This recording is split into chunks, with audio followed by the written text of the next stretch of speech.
que me apaixonei pelo senhor, achei você lindo, muito gato e me apaixonei por você. Quer casar comigo? Como é seu nome, meu amor? Meu nome é Lara do Job, mas pode me chamar de Larinha.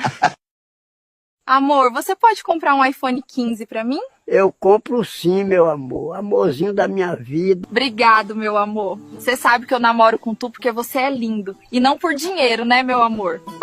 Eu vou sair hoje com meu amigo Matheus, ele é crente. Vamos sair pra uma reunião. Tá, meu amor. Tá. Ô, velho, não pode saber de nada, viu, amor? Ele caiu certinho no papinho, muito besta ele. Vamos hoje no cartório passar as coisas pro meu nome.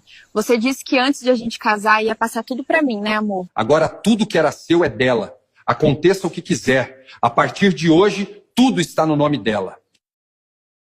Senha, vai embora! Não te quero mais! Você nunca me mereceu! Vai embora agora! Me